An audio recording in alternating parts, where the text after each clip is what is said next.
der brennenden Hitze eines arizonischen Sommertages lag ein winziger Welpe regungslos auf dem erbarmungslosen Gehweg. Er war so schwach, dass er sich kaum bewegen konnte. Seine Augen, kaum geöffnet, flehten um Hilfe, die scheinbar fast unmöglich zu bekommen war.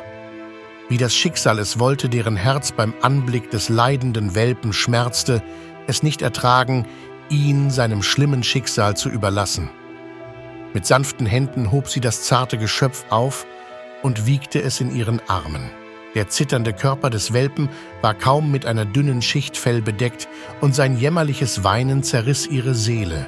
Entschlossen, dem kleinen Kerl eine Überlebenschance zu geben, wickelte Sarah den Welpen in ein Handtuch und brachte ihn eilig zum nächstgelegenen Tierheim. Der Welpe, später Penelope genannt, war in einem so traurigen Zustand, dass seine Überlebenschancen gering erschienen. Von Flöhen bedeckt und abgemagert konnte sie sich kaum bewegen, geschweige denn essen. Zunächst erwog das Personal die schmerzhafte Entscheidung, sie einzuschläfern, da ihr Zustand zu hoffnungslos schien.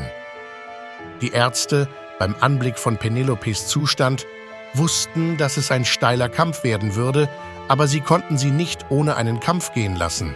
Sie begannen mit einer Bluttransfusion und einem sorgfältig geplanten Medikamentenplan, um die Flöhe zu bekämpfen und ihr geschwächtes Immunsystem zu stärken. Inmitten dieser kritischen Phase tauchte ein Silberstreif am Horizont auf. Murphy, ein weiterer geretteter Hund im Tierheim, zeigte sofort Interesse an der winzigen, zerbrechlichen Penelope. Er wurde ihr Schutzengel, der mit unerschütterlicher Hingabe über sie wachte. Murphy näherte sich ständig ihr, schnüffelte an ihrem winzigen Körper und leckte sie zärtlich, als würde er ihr versichern, dass sie in diesem Kampf nicht allein war. Während Penelope sich weiter erholte, durchsuchte das Tierheimpersonal unermüdlich die Nachbarschaft, in der sie gefunden wurde, in der Hoffnung, sie mit ihrer Mutter zu vereinen. Nach tagelangen hartnäckigen Bemühungen fanden sie schließlich eine Hündin, die Penelopes Beschreibung entsprach.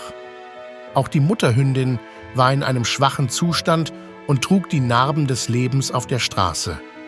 Die Mutterhündin übernahm sofort die Obhut ihres kostbaren Welpen und ihre mütterlichen Instinkte setzten ein, als sie begann, Penelope zu pflegen und sich um sie zu kümmern. Liebe Freunde, wenn euch das Video gefallen hat, setzt ein Like und abonniert den Kanal.